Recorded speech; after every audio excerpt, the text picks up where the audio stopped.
అయితే చాలా మందిలో ఈ శీఘ్రస్ఖలనం లేదా premature ejaculation and sexual problems రావడానికి ఒక మెయిన్ రీజన్ను మాస్టర్బేషన్ అంటే హస్తప్రయోగం చేసుకోవటం.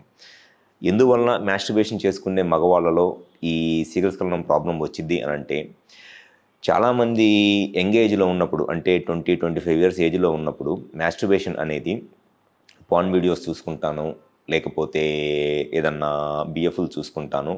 మాస్టర్బేషన్ అనేది చేసుకుంటా ఉంటారు. సో, ఈ మాస్టర్బేషన్ చేసుకునేటప్పుడు వాళ్ళ మైండ్ సెట్ ఎలా ఉంటది అనంటే, ఎంత తొందరగా సెమెన్ ఎజాక్యులేట్ అయితే, అంటే ఎంత తొందరగా వీర్యం అనేది ఔట్ అయితే, ఆ సెక్షువల్ ప్లెజర్‌ని అంత తొందరగా ఎంజాయ్ చేద్దాము అనే ఒక మైండ్ సెట్ ఉంటదనమాట. ఎందుకనంటే, ఎవరు కూడా గంటలు గంటలు బాత్రూమ్‌లో కూర్చొని హస్తప్రయోగం లేదా మాస్టర్బేషన్ చేసుకోవాలనుకోరు.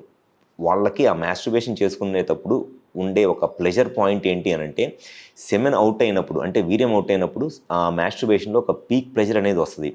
సో, మాస్టర్బేషన్ చేసుకునేటప్పుడు వాళ్ళ మైండ్ సెట్ ఎట్లా ఉంటది అనంటే, ఎంత తొందరగా సెమెన్ ఔట్ అయితే అంత తొందరగా మనం ఆ ప్లెజర్ ఎంజాయ్ చేద్దాము అనే ఒక మైండ్ సెట్‌తో ఫాస్ట్‌గా సెమెన్ ఔట్ అవ్వాలి అని చెప్పేసని చాలా ర్యాపిడ్‌గా, ఫాస్ట్‌గా మాస్టర్బేషన్ చేసుకుంటా ఉంటారు.